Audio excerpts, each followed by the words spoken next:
आपने बॉलीवुड का एक सॉन्ग सुना होगा कि दुनिया बनाने वाले क्या तेरे दिल में समाई, काहे को दुनिया बनाई।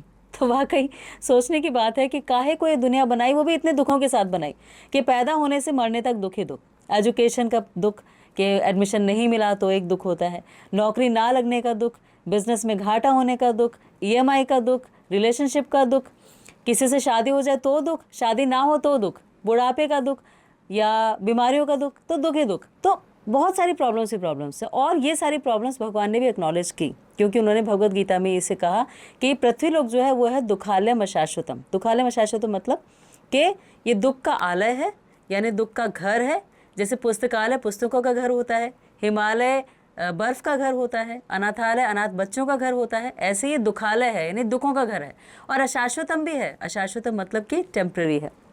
तो अगर ये टेम्परेरी है और दुखों का घर है तो बनाने की ज़रूरत ही क्या थी। ये अगर आंसर आप भी ढूंढ रहे हैं तो आज का श्लोक इसी का आंसर देता है। क्या है ये श्लोक, पहले श्लोक पढ़ते हैं। श्लोक है भगवत गीता के 3rd चैप्टर का 10th श्लोक। श्लोक क्या कहता है? सहयज्ञ प्रजा सृष्टा पुरोवाच प्रजापतिः अनेन प्रविश्वध्वमेश वासत्व इष्ट कामधो। के जीवों के स्वामी द्वारा भौतिक सृष्टि बद्ध जीवों को घर वापस लाने का अवसर प्रदान करती है। भौतिक सृष्टि में सभी जीव प्रकृति द्वारा बद्ध हैं क्योंकि ये अपने संबंध को भूल गए हैं और वैदिक सिद्धांत हमें इस शाश्वत संबंध को समझने में मदद करता है। तो ये इस क्वेश्चन का आंसर है कि क्यों ये दुनिया बनाई। इसके लिए कुछ सिचुएशंस एनालाइज करते हैं। जैसे मान लीजिए आपकी ट्रेन छूटने वाली है और आप टैक्सी ड्राइवर से कहते हैं कि सिर्फ 5 मिनट मुझे दे दीजिए ताकि जल्दी पहुंचा देंगे तो मेरी ट्रेन मुझे मिल जाएगी। या कोई मरने वाला है तो डॉक्टर से कहे कि सर बस 1 दिन और दे दीजिए ताकि मैं अपने ज़रूरी काम निपटा के जा सकूँ। कोई बच्चा जो 15 मिनट सेंट्रल लेट पहुंचा है एग्जामिनेशन में, वो कहता है सर सिर्फ 15 मिनट का टाइम और दे दीजिए ताकि मेरा साल ख़राब ना हो जाए।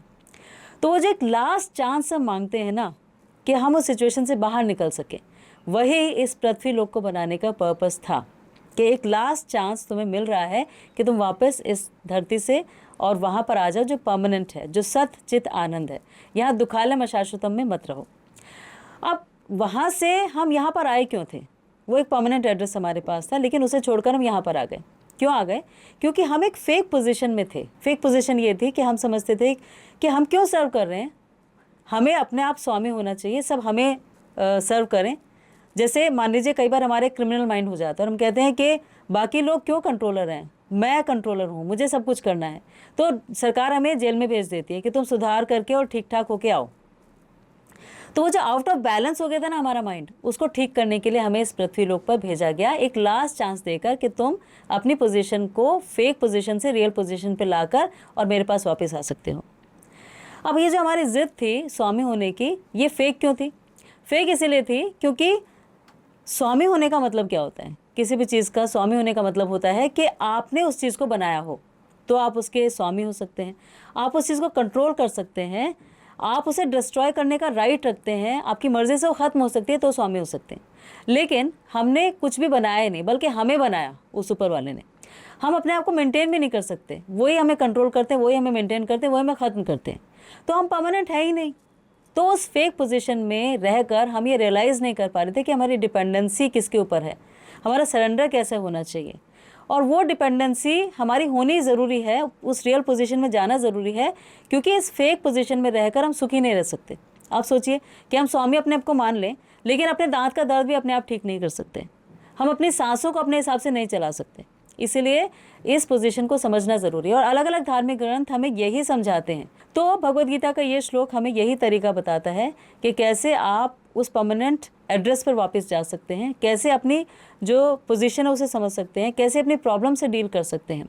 तो इसे तीन वर्ड्स में डिस्क्राइब किया गया है, जो है संबंध, अभिधेय, प्रयोजन। संबंध का मतलब होता है हमारा भगवान से या उस ऊपर वाले से एक शाश्वत संबंध है। अभिधेय का मतलब एक प्रोसेस है जिससे कि हम वापस उस कनेक्शन को रिट्रीव या रिवाइव कर सकते हैं। प्रयोजन का मतलब है उस लक्ष्य के पास जाना, यानी उस परमानेंट एड्रेस पे वापस चले जाना।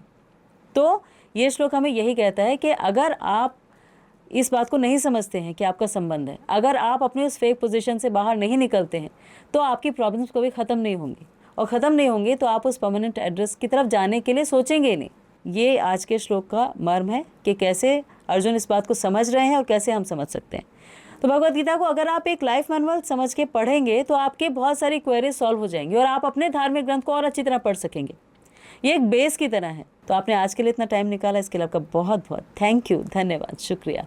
प्लीज़ अपना बहुत ख्याल रखिएगा और ऐसे ही भगवत गीता को एज ए लाइफ मैनुअल पढ़ते रहिएगा। Thanks for watching.